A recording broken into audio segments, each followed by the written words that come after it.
Every autumn, there are certain pieces that feel like a great idea to shop. The cozy knits, the sharp blazers, the perfect fall boots.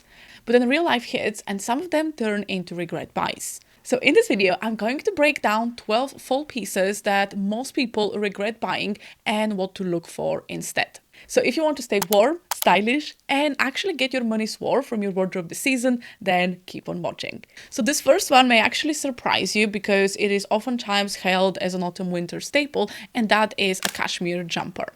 Now, I'm someone that loves cashmere, so it can feel very hypocritical to say that this is something that you're going to regret buying, but in my experience, a lot of people struggle with cashmere. Firstly, it sounds timeless, but it is quite a high maintenance fabric. And so if you're not someone that is going to put in the work to actually wash this properly and also then depill the item, your cashmere jumper will likely stretch or shrink if you wash it in the washing machine, and it can look really worn out if you're not taking the time to remove those bubbles. And so especially if you're someone that doesn't like things to be too fussy, if you don't want to think about your wardrobe, this might be a piece that is not actually as much of a staple as you might think. Add to that the fact that cashmere is oftentimes really expensive, and then you have something that is just not that easy to take care of. And so what I would suggest, if you're someone that is looking for the softness and the warmth of cashmere, but maybe you don't like the price tag or the fact that it's such a high maintenance, is to actually look into merino wool. Because merino wool is not scratchy, it's actually really, really soft. And oftentimes I find that merino wool can actually be washed in the washing machine on a 30-degree gentle cycle, and it goes out looking exactly the same. I also find that merino doesn't peel nearly as much as cashmere does. And so for me, if I had a budget, or if you want to buy something that is much lower maintenance while keeping the same properties, I would actually opt for merino wool. And the good thing is that you can find merino in all sorts of fabric weight. So from the very lightweight, more fitted ones, all the way to medium thickness and the more luxurious knitted drapes. So cashmere is definitely a fabric I would avoid unless you're someone that is willing to take proper care of it.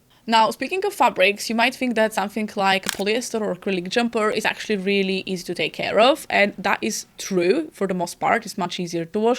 But if you're buying acrylic knits, this is something that 99% of the time is not going to last you. And that is because acrylic knits are something that looks fluffy, looks really warm and cozy, but it is not actually going to protect you and keep you warm. And that is because acrylic doesn't have those same thermal properties that natural fabrics have. And what is worse, acrylic pills. So unlike things like cashmere wool that might pill, but are very easy to debubble and restore, what I find is that with acrylic knits, it just doesn't work because the fibers sort of stretch and pull, and you can never really cut them to get exactly that precise new shape. And so while the jumper may look amazing the first time you wear it, every time after that, it is just going to look worse and worse and worse to a point where you're not going to want to wear it because it just doesn't look very nice. And so acrylic jumpers are a huge waste of money because they don't fulfill the purpose of a jumper, but they're also not things that are going to last long and give you the desired look. The next thing is something that I have personally bought twice and I've regretted it both times, and that is midi pencil skirts in thin knits. So if you have something that is much more of an A-line skirt, you can wear your knee-high boots, your ankle boots. It's going to look a lot more harmonious. But the problem you have when you have a pencil midi skirt that is made of quite thin fabric is what kind of shoe do you actually wear with it? Because usually if it's a midi silhouette, your ankle boots are not going to be tall enough to cover that space. It's going to leave a bit of a gap of a leg, which doesn't really look great. It kind of cuts you off. But then if you wear your normal knee-high boots, they can usually be visible underneath the thin fabric. And so that also doesn't look good. And so I have oftentimes really, really struggled. What sort of shoe can I wear with that thin skirt? And oftentimes I have to resort to things like mules or flats, which, let's be honest, in the middle of the winter when I want to wear my knit because it's cold, these are not the appropriate shoes for that kind of weather. And so even though this kind of skirts can look really, really stylish, try to think what sort of footwear you would actually wear with it. And if you have to buy a whole new pair of shoes just to wear that kind of skirt, then probably just don't buy it. Now, on the topic of jumpers, the next item might actually surprise you because it can look like such an autumn-winter staple, and that is ribbed knits. Because ribbed knits are quite temperamental. They can look really, really high quality and luxurious, but oftentimes they don't. So how do you know which one is worth the money and which one isn't? First of all, you have to be honest about your own body shape. So if you're someone that has a little bit more of a straight body shape that is not that curvy, those rib knits may look really amazing on you because they can provide you with a little volume, a little texture, and so that can look really nice. If you're someone that has a lot of curves, if you buy very thin rib knits, what I find is that it oftentimes stretches and pulls and kind of clings to your curves in a way that doesn't feel very comfortable, and it almost feels like it's thinning in certain places and stretching. So what I would suggest here, if you're someone that has curves and you want to wear rib knits, is number one, to pay attention to the fabric. So things like wool and merino, cashmere, any sort of natural fiber blends, and even cotton are going to last a lot longer and look better than things like acrylic or viscose and polyamide blend, which is where I usually see them because they also peel really hard. The second thing I would look for is the fabric thickness. So I would ideally want something that is at least medium thick.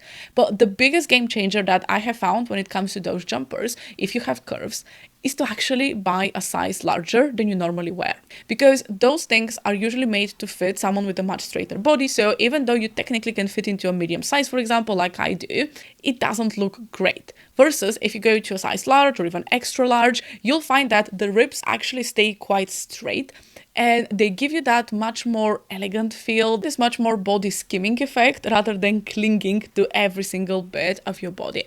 And so for me, this is an item that definitely needs to be paid attention to, otherwise it will probably sit unworn and be a regret. The next item you'll always regret buying is something that I see every single season, and that is buying items that are in the autumnal color palette if these are not the colors that you normally reach out for. Now, I totally get it, because if you go into any store, you're going to see rows and rows of mustards, oranges, bricks, olives, plums, all of those really, really beautiful colors that maybe you haven't seen nearly as much in the summer. And so it can be very tempting to buy every single thing in those colors and to just overhaul your wardrobe. But here is the thing. You might find out that those colors don't really match anything else that you already have in your wardrobe, and so they can be very, very tricky to style. So if you have things that are quite bright, like cobalt blues and reds and deep greens, you might find that those more muted autumnal shades don't really go with the rest of your wardrobe. And secondly, if you're someone that likes color analysis like I do, you might find that those shades simply don't really work for you. And so here are two different solutions that I have found when it comes to autumnal shades if you're still really drawn to them. So number one is you can buy something that is an accessory. So for example, a belt, a bag, a pair of shoes. I have an orange bag. I have a pair of shoes that is brown. I have things that are very far away from my face, and so I can play with them in a very intentional way that they can be a juxtaposition to my navies and grays and blacks. That sort of orange or green can actually add to my color palette. And so that can be very intentional, but it's a small piece. And the second thing you can do if you're a winter or summer color type, so you're someone that is cool toned, is to actually identify those more muted shades that are cool toned, because those absolutely exist, but they might be a little bit trickier to find. And so I would look for those maybe darker plums, slate gray, muted navies, greens. There are colors that are cool toned, that are in that same vibe of the autumn color palette, but are cool toned. And so if you're really drawn to autumn color shades, then these are the colors that I would go for. By the way, if you're enjoying this video, please give me a thumbs up and subscribe to the channel, because over half of you watching my videos are unsubscribed, and I would love to have you in my community. Now let's go back to those items you should avoid buying. So the next item that I see many people regret when buying autumn winter staples is buying wool of the wrong kind. And so especially when it comes to things like trousers, blazers, coats, I think it's really, really important to pay attention to the weave of the wool. So it's not about what kind of wool, whether that is merino or alpaca or anything else, but it's so much more about how this wool is actually knitted. And so very broadly, I feel like there are two types of weaves. So the first one is the woolen one, and this is just this more rough one, this one that feels quite scratchy. It can feel quite stiff if it's used, for example, for blazers. And this is something that on a hanger can look really luxurious because it's quite thick, quite heavy, but actually it can be very, very stiff. And so it can feel like you have to fit into that item rather than it fitting around you. Now, the second type is actually called worsted wool. And this one is very, very smooth to the touch. It is much more tightly weaved, and it has almost like a little bit of a sheen to it. So it's very, very different.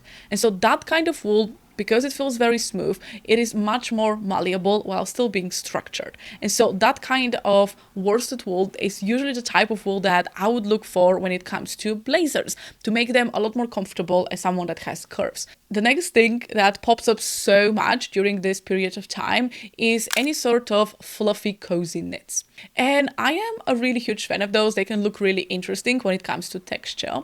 But the problem is that most of the time, anything that's fluffy will have mohair in it, or maybe it will have some sort of like metallic fibers. And both of those things, when worn on the bare skin, can be very, very scratchy. So you might not necessarily be very sensitive to fabrics, but even for me, I found that mohair kind of close here to the neck area really irritates my skin, and I can't really focus on anything else. And so I've personally learned to avoid buying those fabrics. But if you really want to wear anything that's a little bit scratchy because you like the look of it, make sure that you have a really nice long sleeve with quite a high neck. So you're basically not exposing your bare skin to the scratchy fabrics. I know that we're going into more of a party season, and you're going to see a lot of sequined jumpers, sequined jackets, sequined blazers, things like that. I have found that sequins without any fabric underneath can be extremely scratchy as well, extremely uncomfortable. And so again, I would avoid buying any sort of jumpers, tops, blouses, anything that you wear on your bare skin that has just a layer of sequins, because they're going to make your life really uncomfortable. The next kind of item that I would usually avoid buying in the autumn is any jacket that doesn't give you enough shoulder space. So you know the drill.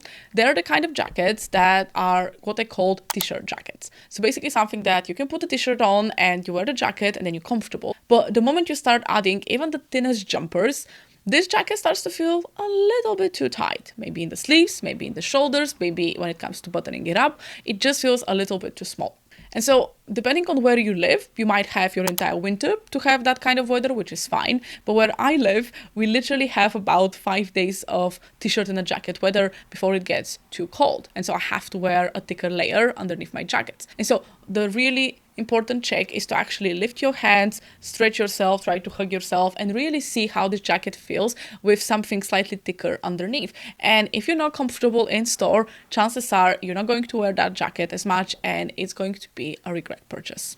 Another detail that I think makes some items kind of unwearable in the autumn-winter season that oftentimes gets missed is actually wider sleeves. Now, in the spring and summer, you can see a lot of bell sleeves, wide sleeves, flutter sleeves, anything that is just quite loose and flowy. And that makes sense because we want to be breezy, we want things to be kind of aerated, right? But in the autumn-winter season, that's usually the opposite of how you want to feel. You want to feel cozy and warm.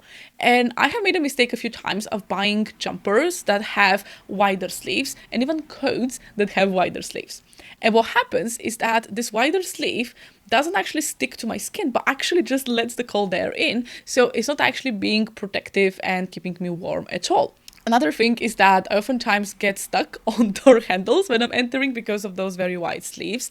And you can also dip into soups and all kinds of other foods as well. So they're quite impractical as sleeves. Now, they're very beautiful, they're dramatic, but I feel like for most of us, they're quite impractical. And especially if you have a wide sleeve jumper under a coat that is quite fitted, it can also feel very, very uncomfortable because it doesn't actually fit in there. And so in general, I would avoid this kind of sleeves unless you're someone that is willing to deal with all of the cold air and the dripping possibilities. This next one might be very surprising because suede as a fabric is oftentimes considered an absolute autumn staple. And I'm not going to completely say don't wear anything suede, but I think it is really important to pay attention to the climate where you live and what you're buying. So unlike leather, which I think you can buy the shoe protector spray, you spray it, and then you go about your life. And if you get wet, you can just clean it.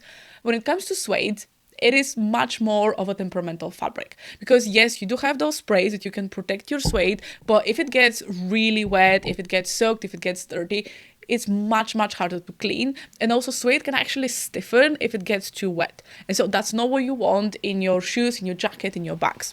And so as someone that absolutely loves this fabric, it is something that I have realized that those pieces that are suede are probably not going to be my most worn pieces. they're not going to be the best investment because I have very few days where I can be 100% sure it's not going to rain. For example, I have this gray suede coat. It's from Escada. So it's a very expensive piece. Now, I thrifted it for £8, but it's still a really beautiful designer piece. And I'm just really scared to wear it just in case it rains because it is very unpredictable here in the UK. And same thing with a bag. I have 2 new bags that are suede, and while I love them, I also find myself just sort of like babying them and protecting them and just worrying about them getting sprinkled with water. And the pink one actually got a little bit sprinkled, and you can see those dots on the suede, and it just drives me insane because I've worn this bag 3 times and it looks like I've worn it 20 times. And so this is something that is just very fussy as a fabric. Now, when it comes to suede jackets, they're sometimes made of slightly thicker suede, and so maybe they are a little bit more resistant, but you still have to take care of them, just like with your shoes and your bags. And so, just like with the cashmere, if you're not willing to spend the time to buy the protectant spray, to actually apply it, and to even check the forecast and kind of care whether it's actually going to rain or not, then this fabric may actually either get destroyed very easily, in which case you're not going to wear it, or it might stay hidden in your closet waiting for those perfect sunny days when you can actually use it. And so for me, I think this is something that really depends on where you live and how much you want to spend thinking about your wardrobe. And if you can, buy your pieces secondhand, because usually you can find a much better deal, and so it's going to make you slightly less worried than if you spend a few £100 on a bag and then it gets destroyed in the rain. Another thing that I think oftentimes gets missed when it comes to autumn winter is actually the sole of your shoes. And that is because in the summer, unless you live in a very rainy place, the sole of the shoe kind of doesn't matter, right? But in the autumn, especially if you live in a place that rains a lot, like here in the UK, we oftentimes get a lot of very slippery surfaces, like fallen leaves and wet pavements and all of that. And sometimes I find that boots, mules, anything like that will have a very smooth sole or even a leather sole, which can feel very luxurious, right? It looks very elegant. But the problem is that the moment it gets wet, you're basically skating on those leaves. And honestly, I slipped the other day on a wet pavement and fell on my hand, which was a very, very unpleasant experience, and I'm still healing basically. So this is something that you definitely want to avoid. So if you find a pair of boots that has this very, very smooth sole, I'm not saying don't buy it, but if you buy it, just get it to the cobbler and get it resoled with something that has rubber, that has a lot more grip, so that you can be sure that you're not going to slip and fall, because it's really an unpleasant experience. I don't recommend it. And speaking of shoes, something that I find doesn't really have place in most people's wardrobes is open toe shoes that have winter vibes. So for example, something that has an open toe but it's actually a boot, or something that is closed toe but has this kind of mesh or cutout designs. Because again, when are you actually going to wear this? It's a little bit too hot for the summer, but it's too cold for the autumn winter, and so you're essentially getting a shoe that you don't really have a chance to wear that much. And when it comes to open toe shoes, it is my opinion that they don't look very good with socks and tights unless it's a sandal, but anything that maybe shows 1 or 2 of your feet, I just feel it doesn't look very nice when you have a sock showing through that peep toe.